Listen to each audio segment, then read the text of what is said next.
Assalamualaikum warahmatullahi wabarakatuh. Alhamdulillahirabbil alamin wassalatu wassalamu ala sayyidina Muhammad sayyidil awwalin wal akhirin wa ala alihi wa sahbihi ajmain. Alhamdulillah, kita bertemu lagi pada perbincangan berkaitan dengan pentadbiran hal ehwal agama Islam di Malaysia, hal ehwal Islam di Malaysia. Pada hari ini kita akan membincangkan tentang pentadbiran fatwa. Kalau sebelum-sebelum ni kita dah bincangkan tentang pentadbiran Majlis Agama Islam, pentadbiran Jabatan Agama Islam, pentadbiran Keadilan Syariah, iaitu Mahkamah Syariah.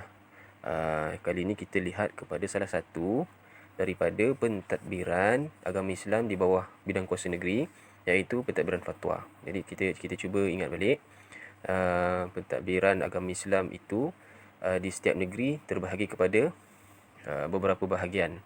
Ya, antaranya pentadbiran Majlis Agama Islam, ya, yang mempunyai tugas, ya, tugas yang telah ditetapkan oleh setiap negeri. Ya, setiap negeri itu mempunyai cara untuk mentadbir majlis agama Islam mereka sendiri. Jadi majlis agama Islam adalah tugas-tugas dia. Kita ada Jabatan Agama Islam. Jabatan Agama Islam juga kuasanya lebih luas, iaitu seperti berkaitan dengan hak ehwal perkahwinan, berkaitan dengan rumah tangga, berkaitan dengan pentadbiran masjid dan sebagainya.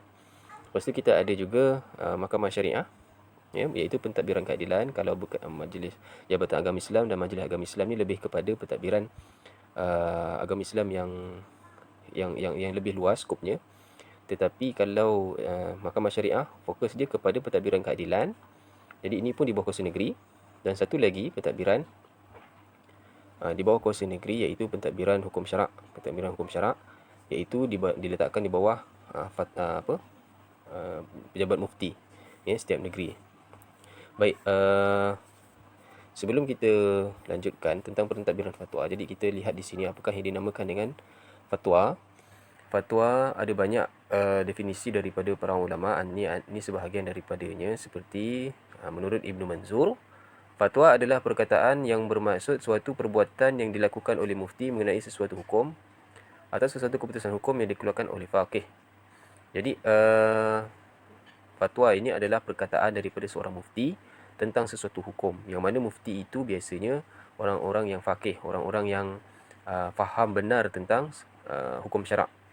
Ya, contoh kita bawakan apa-apa isu yang tidak jelas hukumnya, maka kita ajukan kepada mufti, ya, ataupun orang yang faqih ini, maka mereka akan mengeluarkan pendapat. Jadi pendapat mereka dinamakan sebagai fatwa.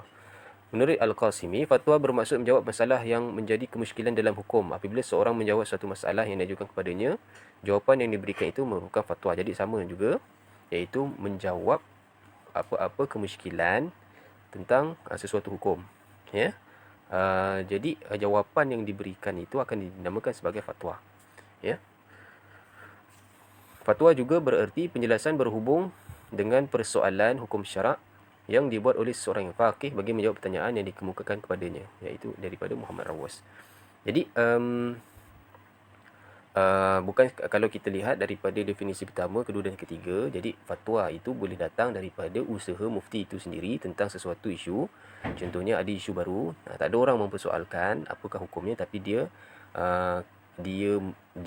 volunteer untuk mencari jawapan terhadap hukum tersebut. Ya, dia berusaha untuk mencari jawapan bagi hukum tersebut. Pendapatnya dinamakan fatwa. Ataupun sesuatu isu yang datang kepadanya daripada seseorang, daripada sesiapa sahaja, individu ataupun siapa-siapa sahaja, tentang sesuatu hukum. Dia menanyakan soalan, lepas tu pendapat dia pun dia keluarkan berdasarkan soalan tadi tu. Jadi pendapat dia itu pun dinamakan sebagai fatwa. Sama ada fatwa itu hasil daripada mufti itu sendiri yang berusaha untuk ataupun volunteer untuk mencari hukum tersebut, ataupun orang datang pada dia menanyakan persoalan dan pendapat diberikan. Ya, ini pun semua dinamakan sebagai fatwa. Ya, baik.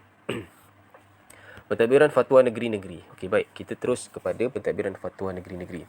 Jadi, sedia maklum, sebelum ni kalau kita lihat kepada Perlembagaan Malaysia berkaitan dengan pengasingan kuasa tu, ya, iaitu senarai pertama, senarai kedua, senarai ketiga tu, ya.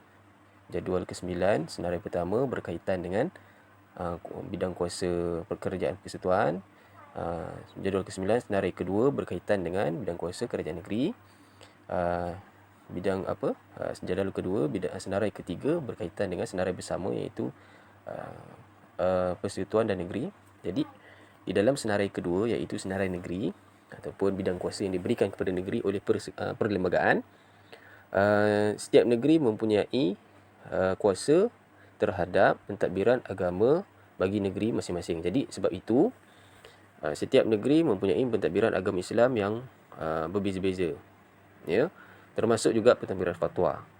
Jadi di Malaysia sahaja ada ramai mufti, ya, yang mewakili mewakili negeri masing-masing tentang berkaitan dengan pentadbiran fatwa, ya. Jadi ini semua secara umumnya ia berkaitan dengan kuasa negeri, ya.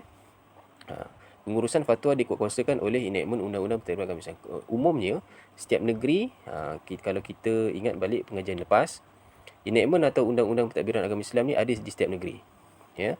Enactment atau Undang-Undang Pentadbiran Agama Islam wujud di setiap negeri, di mana enactment atau Undang-Undang Pentadbiran Agama Islam ini menjadi suatu rujukan, ya, rujukan utama bagi pentadbiran agama Islam, ya. Jadi Majlis Agama Islam pun rujuk pada ini, Jabatan Agama Islam pun rujuk pada enactment ini. Apa lagi, Mahkamah Syariah pun rujuk kepada enactment ini. Sama juga dengan berkaitan dengan pentadbiran fatwa pun rujuk kepada enactment ataupun undang-undang ini, ya. Dia jadi undang-undang induk lah berkaitan dengan pentadbiran agama. Melalui enactment ini, Jabatan Mufti ditubuhkan. Jadi Jabatan Mufti di setiap negeri ditubuhkan berdasarkan peruntukan yang telah ditetapkan di dalam enactment ataupun undang-undang pentadbiran agama Islam di negeri masing-masing. Okey, baik. Diwujudkan berasingan dengan MAIN sejak 1997. Secara umumnya yang kita telah bincangkan, MAIN dan MAIN dulu sebelum pindaan, dia adalah suatu badan yang mentadbir agama Islam secara keseluruhan di dalam setiap negeri, ya, sama ada berkaitan dengan pentadbiran fatwa, ya, berkaitan dengan keadilan syariah, berkaitan dengan hal-hal lain, wakaf ke, hal ehwal penceraian ke, perkahwinan ke, ya, pentadbiran masjid dan sebagainya, semuanya di bawah satu bumbung, iaitu Majlis Agama Islam, ya. Secara umumnya selepas daripada 1997, maka dipecahkan pentadbiran MAIN, ya, pentadbiran Majlis Agama Islam, pentadbiran fatwa, juga pentadbiran keadilan, ya, untuk menjadikan pentadbiran agama Islam ni lebih efisien. Okey, baik.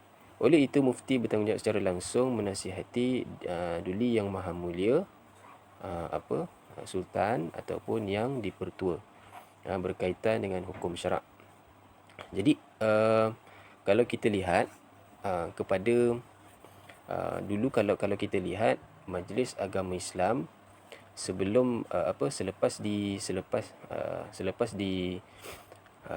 dipisahkan, ya, selepas diasingkan antara pentadbiran keadilan serta pentadbiran fatwa, ya.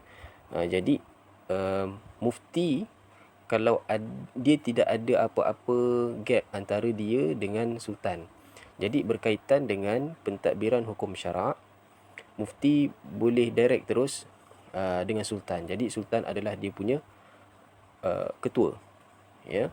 Berbanding sebelum pindaan, Majlis Agama Islam adalah badan induk kepada pentadbiran agama Islam negeri. Jadi mufti di bawah Majlis Agama Islam. Jadi dia tidak direct kepada sultan. Tapi selepas dipisahkan, ya, pejabat mufti, Mahkamah Syariah, Jabatan Agama Islam serta Majlis Agama Islam, maka mufti ini tidak perlu melalui Majlis Agama Islam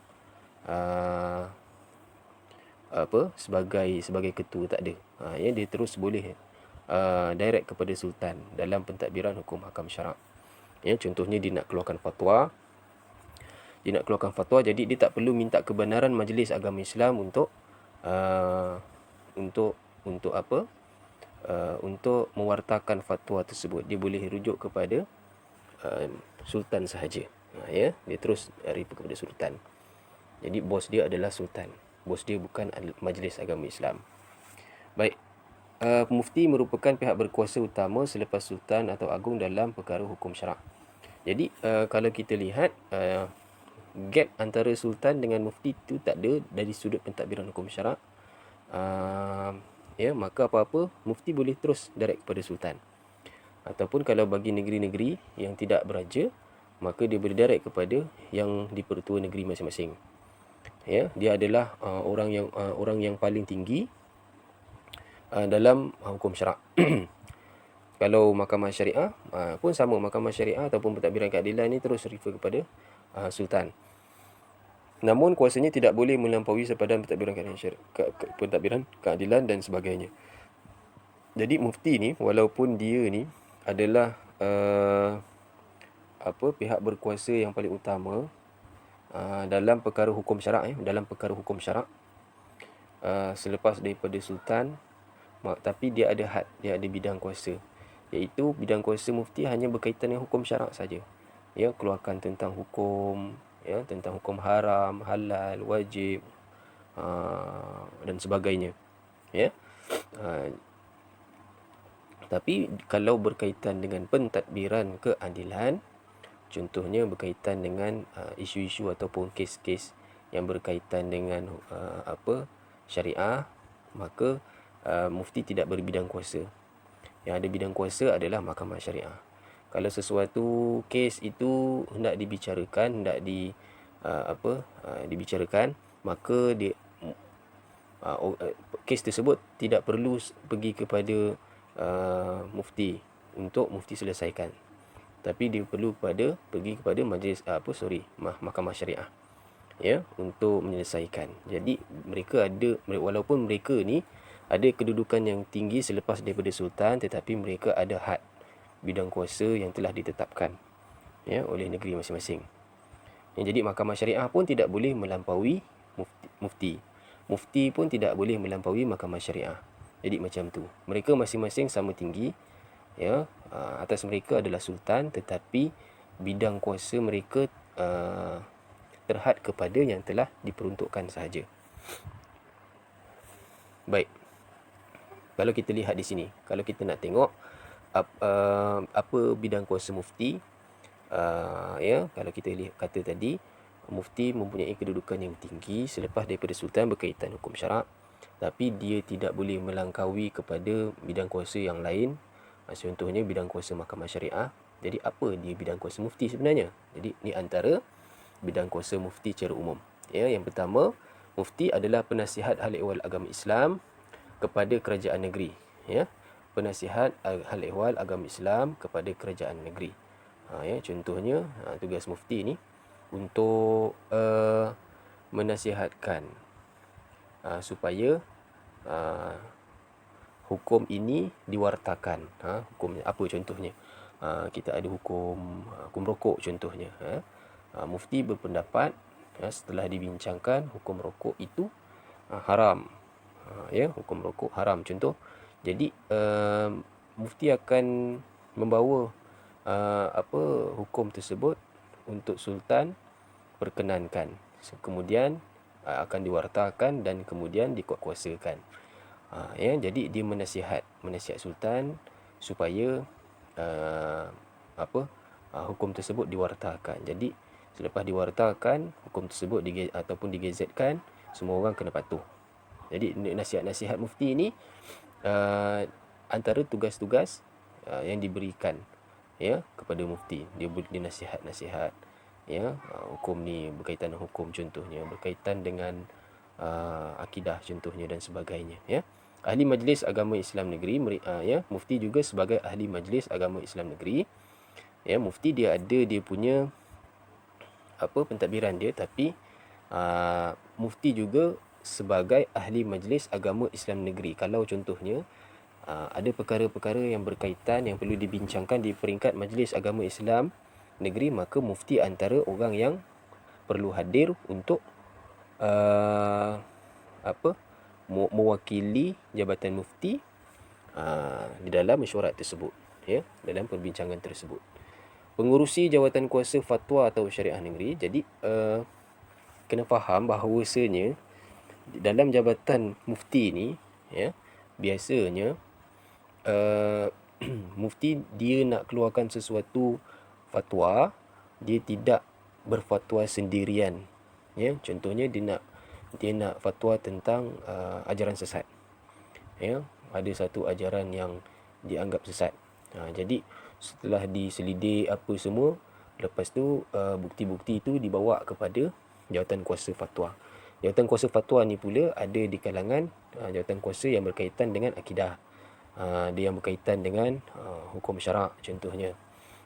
Ya, mereka ada kumpulan yang membantu mufti, ya, yang mana mereka ni biasanya pakar-pakar untuk membantu mufti untuk berfatwa. Jadi biasanya fatwa-fatwa ni tidak dikeluarkan oleh mufti seorang, tapi mufti ada tim, ya, yang membantu mufti untuk keluarkan fatwa sesuatu fatwa, ya. Jadi dalam kalau dia ada kalau dia nak kalau dia membincangkan sesuatu perkara atau isu, jadi mufti ni sebagai pengerusi lah, ya. Ahli jawatan kuasa fatwa peringkat kebangsaan. Di peringkat kebangsaan pun ada jawatan kuasa fatwa, maksudnya seluruh Malaysia lah, ya, yang ada jawatan kuasa fatwa di bawah JAKIM. Jadi kadang-kadang ada isu-isu di peringkat nasional, ya, nasional yang perlu dibincangkan. Ya, kadang-kadang mufti ni dia duduk sama-sama, baik daripada negeri Perlis ke Johor ke Sabah Sarawak semua, ya, akan duduk sama-sama dan membincangkan sesuatu isu, ya. Jadi mereka ni adalah setiap mereka adalah ahli jawatan kuasa fatwa. Pengurusi jawatan kuasa pemilihan imam masjid surau, menyelesaikan atau menjawab permasalahan berkaitan dengan agama Islam, menyimak teks khutbah Jumaat ataupun hari raya, mengesahkan takwim Islam, memberi ceramah dan syarahan di masjid-masjid dan sebagainya, membaca doa di majlis-majlis rasmi kerajaan. Ini antara bidang kuasa mufti secara umum. Urusan mengeluarkan fatwa. Baik. Mufti juga boleh bertindak secara proaktif atau berasaskan permintaan mana-mana pihak. Ni contohnya, kalau mufti nak keluarkan fatwa, maka mufti dia boleh bertindak secara proaktif. Maksudnya, contohnya mufti maklum ada sesuatu isu yang berlaku di negeri, di kawasan ataupun di negeri yang ditadbir ni, ya. Contohnya lah dekat sebuah negeri ada isu-isu tertentu, isu-isu baru yang tak pernah berlaku, tiba-tiba berlaku. Jadi mufti secara proaktifnya mengambil pendekatan untuk beri fatwa ataupun keluarkan hukum terus, ya. Dia tahu perkara ni, dia selidik apa semua, lepas tu dia keluarkan fatwa ataupun berasaskan permintaan mana-mana pihak. Ataupun mufti mungkin rasanya sesuatu isu tak ada masalah bagi dia, ya, tetapi tiba-tiba ada masalah, ia menjadi masalah bagi masyarakat, yang kebanyakannya masyarakat ni tidak menguasai ilmu berkaitan dengan hukum syarak, ya. Jadi dia tanya kepada mufti, jadi mufti boleh keluarkan pendapat. Jadi pendapat itu dinamakan sebagai fatwa. Jadi dia ada dua jalan lah, sama ada mufti sendiri inisiatif nampak satu isu terus dia berusaha untuk keluarkan fatwa, ataupun dia dapat sesuatu isu tu daripada persoalan-persoalan daripada orang awam. Okey, fatwa hendaklah dibuat melalui jawatan kuasa syariah dipanggil bersidang untuk tujuan tersebut. Jadi fatwa-fatwa ni biasanya dibincangkan, dimesyuaratkan, ya. Mufti tidak keluarkan fatwa seorang-seorang, ya, sebab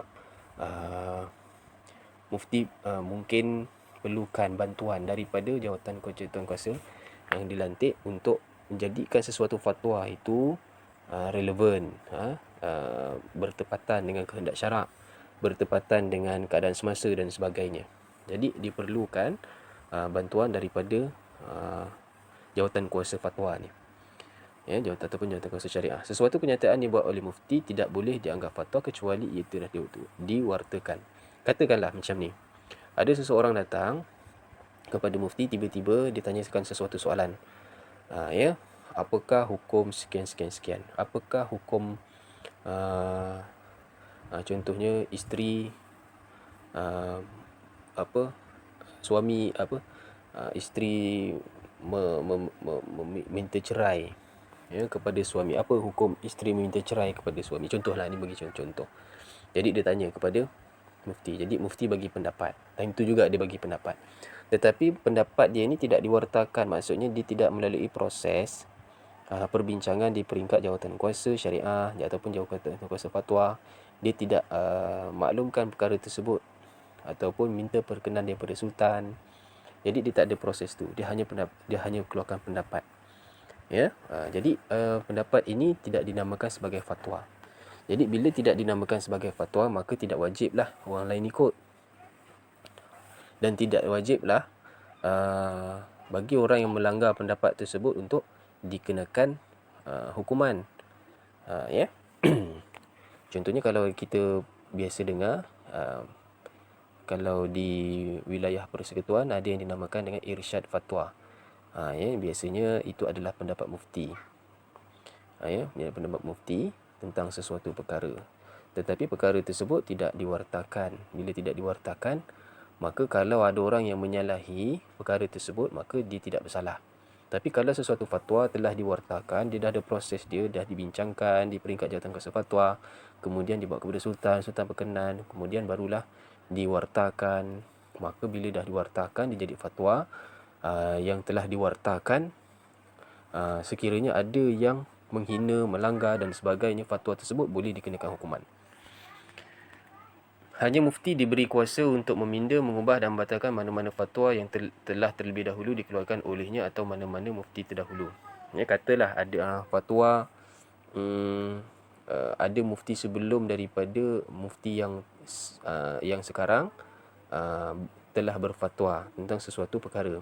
Lepas tu tiba-tiba mufti yang sekarang ni dia rasakan fatwa terdahulu ni tidak relevan lagi untuk dipakai, maka dia sahaja yang berhak untuk meminda, mengubah, membatalkan dan sebagainya akan fatwa tersebut, fatwa terdahulu. Ya, orang lain tak boleh. Setiap fatwa apabila telah diwartakan akan mengikat setiap orang di negeri berkenaan serta mengikat semua mahkamah syariah di negeri berkenaan. Ya, contohnya kata fatwa berkaitan dengan pengharaman memakai lelaki memakai pakaian wanita. Contohnya, ya, fatwa itu berkaitan dengan pengharaman lelaki memakai pakaian wanita dan telah diwartakan. Ya, mana-mana orang yang memakai pakaian wanita, lelaki yang memakai pakaian wanita akan dikenakan hukuman sekian. Jadi kalau ada berlaku di negeri tersebut, maka dia telah melanggar fatwa tersebut. Ya, melanggar fatwa pengharaman tu. Jadi dia boleh dikenakan hukuman. Hukuman apa? Hukuman yang telah ditetapkan lah. Setiap fatwa apabila itu akan mengikat setiap orang di negeri berkenaan serta mengikat semua mahkamah syariah di negeri berkenaan. Jadi contohnya kalau tadi lelaki berpakaian perempuan telah difatwakan haram dan dikenakan hukuman, jadi pihak penguasa ni, biasanya Jabatan Agama Islam, dia akan tangkap, ya. Lepas tu dia akan buat siasatan, dia akan bicarakan. Jadi dibicarakan tu di mana? Bukan di pejabat mufti, walaupun mufti yang mengeluarkan fatwa tersebut, tapi yang membicarakan kes tersebut adalah mahkamah syariah. Baik. Pentadbiran fatwa peringkat negeri. Jawatan kuasa fatwa negeri bertanggungjawab menyediakan satu fatwa bagi negeri masing-masing atas perintah Duli Yang Maha Mulia Sultan ataupun yang di-Pertuan Agong. Ya, yang di-Pertuan Agong ni bagi negeri-negeri yang tidak beraja lah, atau atas kehendak fatwa kehendak jawatan kuasa sendiri, ya. Boleh juga fatwa ini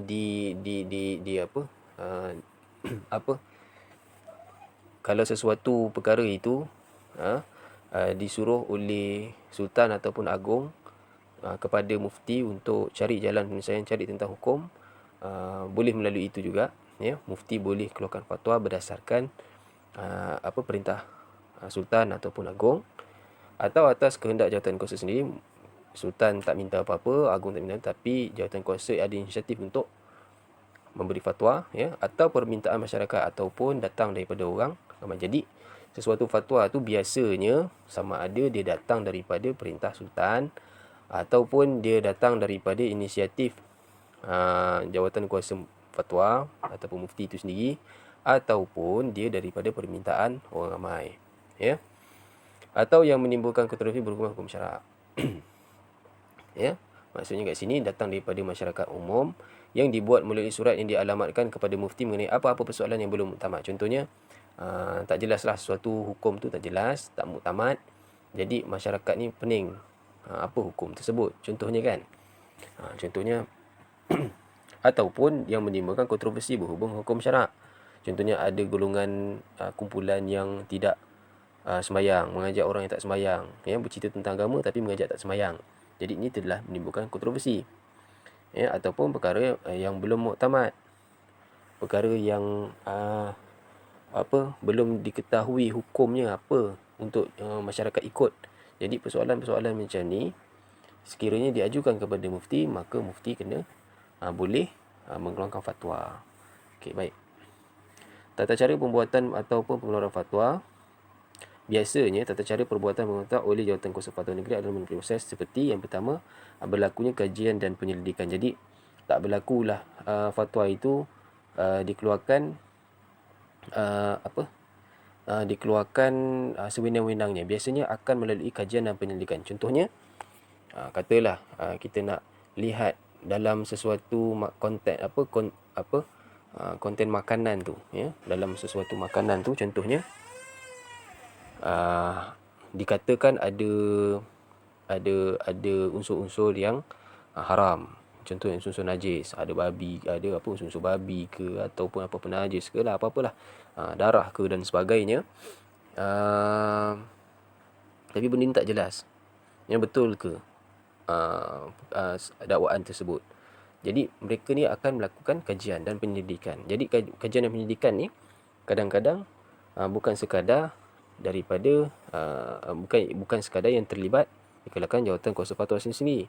Kalau Jawatan Kuasa Fatwa itu tidak ada bidang tidak ada kekuatan ataupun tidak ada pengetahuan tentang sesuatu perkara tu, maka dia boleh rujuk kepada pakar-pakar. Contohnya saintis-saintis ke ataupun mana-manalah orang yang nak tengok betul tak itu adalah najis, betul tak perbuatan perkara tersebut daripada najis yang diharamkan dan sebagainya, ya, maka kajian akan dibuat di makmal dan sebagainya. Mereka-mereka ni bukanlah Jawatan Kuasa Fatwa, tapi Jawatan Kuasa Fatwa minta kepada mereka untuk membantu. Jadi kajian demi kajian tu dilakukan, pendidikan-pendidikan ni dibuat, akhirnya nanti akan dikeluarkan fatwa, ya. Mesyuarat Jawatan Kuasa Fatwa Negeri, maka setelah dikaji akan melalui mesyuarat mengemukakan keputusan satu fatwa kepada Majlis Agama Islam, ya, untuk mendapat perkenan Duli Yang Maha Mulia Sultan atau YDPA bagi pewartaan fatwa, ya. Mereka akan bincangkan, mereka akan putuskan, kemudian mereka akan bawa kepada berbincang di kalangan ahli majlis agama Islam negeri. Kemudian mereka akan mendapatkan perkenan daripada sultan ataupun agung bagi mewartakan fatwa tersebut. Maksudnya perlu kepada kelulusan daripada sultan ataupun agung untuk menggazetkan, untuk mengesahkan bahawasanya fatwa itu boleh dilaksanakan, boleh dikeluarkan. Ya, jadi agung tu setiap 11 kali lah, sultan setiap 11 kali. Kemudian kalau dia luluskan, maka akan diwartakan. Maka dia akan diwartakan, dia akan dihebahkan kepada orang ramai bahawasanya fatwa tersebut perlu diikut, ya, dah telah diperkenan oleh sultan dan sebagainya. Suatu fatwa yang telah diwartakan serta dikukuhkan akan mengikat tiap-tiap orang Islam. Mahkamah pula hendaklah mengiktiraf suatu fatwa sebagai berwibawa tentang semua perkara mengenainya. Sebab apa? Sebab tadi kalau fatwa tadi tentang wajib ataupun tentang haram sesuatu perkara, kalau ada orang yang melanggarnya, maka orang yang melanggarnya boleh dikenakan hukuman. Jadi yang nak melaksanakan hukuman ni, nak menjatuhkan hukuman ni bukan mufti, ya, bukan ahli majlis fatwa, tetapi mahkamah syariah. Jadi mahkamah syariah kenalah mengiktiraf setiap fatwa yang telah dikenakan, telah dikeluarkan oleh mufti. Mana-mana orang yang memberi, mengembang dan menyebarkan apa-apa pendapat tentang ajaran Islam, hukum syarak atau apa-apa isu bertentangan dengan mana-mana fatwa yang telah dikuatkan adalah melakukan kesalahan di bawah akta atau enactment kesalahan jenayah syariah negeri-negeri. Ya. Maksudnya sesuatu yang bertentangan dengan fatwa tersebut, katalah fatwa tersebut wajib, tentang wajib sesuatu perkara, tapi ada yang apa melanggar, tak buat tentang kewajipan tu, ataupun fatwa tersebut pun tentang pengharaman sesuatu perkara, dia buat tentang perkara yang haram tu, ya, maka dia boleh dikenakan hukuman kerana telah melakukan kesalahan. Ya. Ini contoh mengingkari fatwa. Ya. Suatu fatwa apabila diwartakan, ia akan berkuasa serta mengikat bagi orang yang bermastautin di negeri berkenaan. Semua negeri ada memperuntukkan hukuman kepada orang yang melanggar fatwa, namun terdapat beza dari sudut jumlah hukuman sahaja. Tapi setiap negeri semua ada peruntukan bagi orang-orang yang melanggar fatwa. Ada hukuman dia, tapi mungkin beza dari sudut hukuman, bilangan dan sebagainya. Ya. Baik. Ini contoh wilayah persekutuan. Kita lihat yang bawah tu. Apabila disabitkan, maksudnya orang yang melanggar fatwa boleh didenda tidak melebihi RM3,000 atau penjara selama tempoh tidak lebih 2 tahun ataupun kedua-duanya sekali diberikan hukuman. Ya.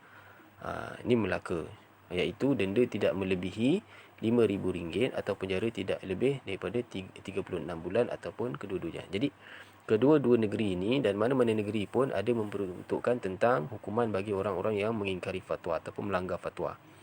Ya, cumanya beza dari sudut bilangan. Contohnya tadi wilayah 3,000, Melaka RM5,000.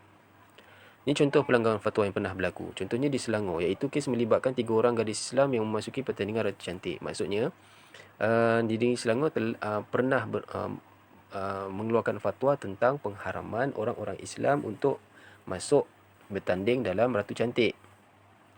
Tapi ada juga pada 1997 ada yang masuk pertandingan Ratu Cantik. Jadi perbuatan dia ini telah telah melanggar fatwa, telah mengingkari fatwa yang telah difatwakan. Ya. Antara perincian kes tersebut iaitu ketiga-tiga tertuduh telah memasuki pertandingan Ratu Cantik pada Jun 1997, 10 malam di pentas klasik Ballroom Holiday Villa PJ. Ya. Perbuatan tertuduh telah melanggar fatwa negeri Selangor yang menyatakan bahawa ia adalah haram bagi wanita Islam menyertai apa-apa jenis pertandingan Ratu Cantik. Ya. Jadi ini contoh. Jadi itu contoh orang yang melanggar fatwa. Kalau kita lihat di seksyen 12 ini menyebut bahawasanya orang-orang yang melanggar fatwa dia sebenarnya telah menghina kuasa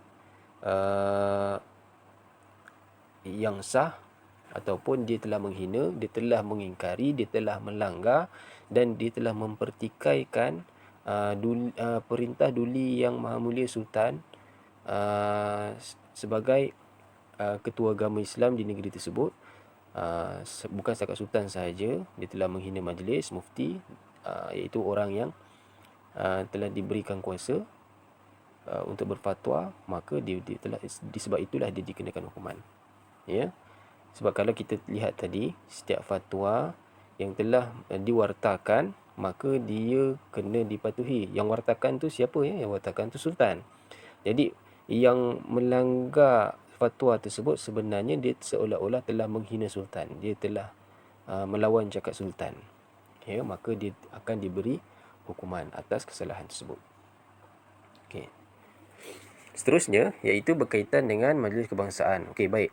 Kalau kita katakan tadi bahawasanya setiap negeri mempunyai mufti masing-masing ataupun jawatan kuasa fatwa masing-masing, ataupun jabatan mufti masing-masing.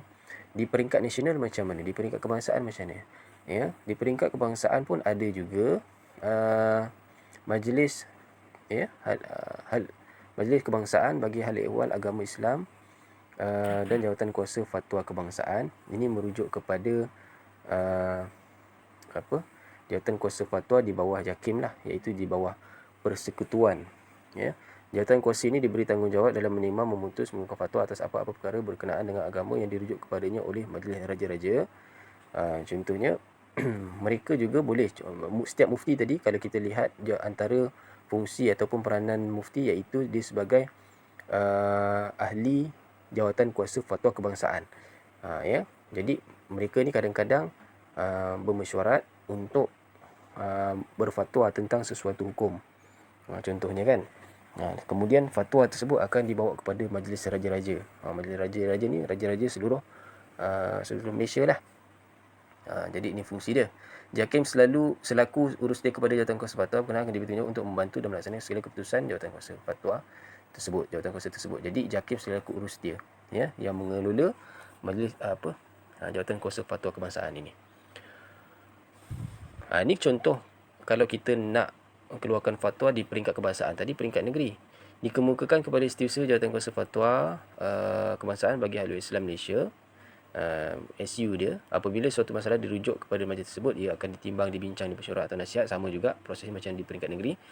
Kemudian dia akan dirujuk kepada majlis raja. Kalau di negeri dia akan rujuk kepada sultan bagi negeri berkenaan. Tapi kalau di peringkat kebangsaan ini, fatwa itu akan dirujuk kepada majlis raja untuk pertimbangan.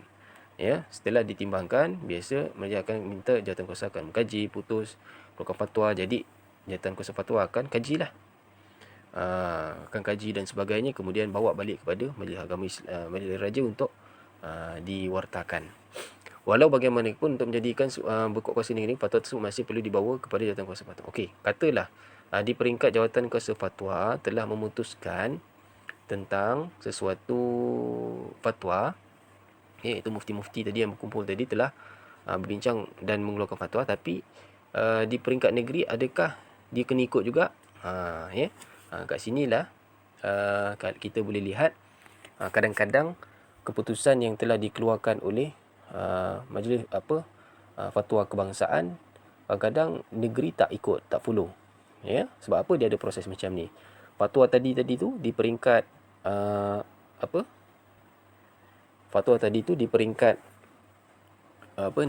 kebangsaan tadi itu tidak digazetkan terus, tidak diwartakan terus. Maksudnya dia perlu kalau dia nak suruh negeri wartakan, suruh negeri ikut, dia tak boleh buat macam tu. Suruh negeri ikut, tak boleh terus. Sebab kita faham bahawa negeri pun ada hak untuk pentadbiran agama Islam negeri masing-masing. Ya. Jadi fatwa tersebut, walau bagaimana, untuk menjadikan berkuasa negeri, fatwa tersebut masih perlu dibawa kepada jawatan kuasa negeri berkenaan. Contohnya saya macam ni. Contohnya pernah satu ketika dulu jawatan kuasa fatwa kebangsaan memutuskan tentang pengharaman rokok, contohnya.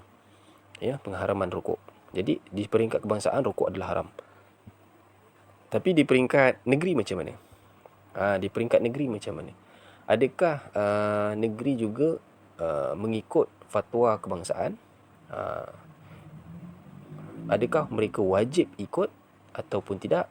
Kat sini kita boleh lihat bahawasanya setiap negeri tidak wajib ikut fatwa kebangsaan. Sebab itu ada sebahagian negeri dia ikut fatwa kebangsaan, jadi diwartakan. Ada sebahagian negeri dia tidak wartakan. Jadi kalau ada penjualan rokok ataupun hisap rokok dan sebagainya, dia tidak dikira sebagai suatu kesalahan sebab dia tidak diwartakan. Tapi kalau dia diwartakan, maka membeli, menjual, menghisap apa semua adalah suatu perkara yang boleh dikenakan hukuman. Contohnya, ya. Okey, baik. Jadi dari sudut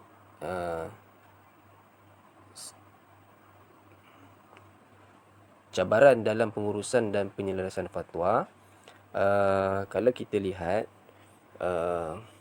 ada usaha-usaha untuk menjadikan sesuatu fatwa di setiap negeri itu sama. Contohnya rokok tadi, kalau fatwa kebangsaan kata haram rokok, kalau boleh semua negeri ikut. Ada juga usaha untuk ke arah tu, kalau boleh setiap negeri mempunyai fatwa yang sama. Ya, tapi masalahnya perkara ini sukar, ada cabaran, ya. Antara cabarannya iaitu berkaitan dengan penguatkuasaan keputusan fatwa kebangsaan di peringkat negeri. Contoh tadi, kalau fatwa kebangsaan tadi dah diputuskan tetapi dia masih lagi dibincangkan di peringkat negeri, dia tidak diwatakan terus, dia akan bincangkan. Bila dia bincang, tak jadi warta. Ya, jadi tak boleh nak ikutlah. Jawatan kuasa fatwa kebangsaan tidak mempunyai bidang kuasa. Dia tidak ada kuasa nak suruh negeri kata you kena ikut. Ya, fatwa ini adalah fatwa kebangsaan, tak boleh. Setiap negeri ada kuasa dia sendiri. Ya, hanya jawatan kuasa fatwa negeri mempunyai bidang kuasa untuk wartakan dan mengeluarkan fatwa negeri masing-masing setelah mendapat berkenan sultan. Ya, lazimnya fatwa yang diputuskan oleh jawatan kuasa fatwa kebangsaan akan dibincangkan semula dan ia tidak terikat untuk mewartakan. Dia tidak terikat pun, tak wajib pun dia nak ikut follow fatwa kebangsaan tu. Jadi keadaan ini menyebabkan penyelesaian satu fatwa tak dapat dilakukan. Jadi sebab itulah pengharaman rokok kadang-kadang di setiap negeri pun beza-beza. Contoh lain apa? Contoh lain macam ASB, Amanah Saham Bumiputera contohnya. Ada negeri yang berfatwa bahawasanya ASB itu harus. Ada negeri yang mengatakan ASB itu haram. Jadi penyelesaian fatwa tu tak berlaku di setiap negeri. Ya. Okey. Ini contohnya ya. Contohnya sementara isu dan permasalahan yang menyentuh kepentingan nasional dibincang dan diputuskan di peringkat jawatan kuasa fatwa negeri seperti hukum melabur dalam ASN dan ASB. Meskipun jawatan kuasa fatwa kebangsaan sehingga kini belum mengambil keputusan mengenainya. Ini pun contohnya ASB ini dan ASN di peringkat kebangsaan pun tidak ada fatwa berkaitan dengan ASB ni contohnya ya. Sebab disebabkan oleh bila kata ASB dia adalah masalah negara. Dia adalah isu yang besar, isu yang nasional ya.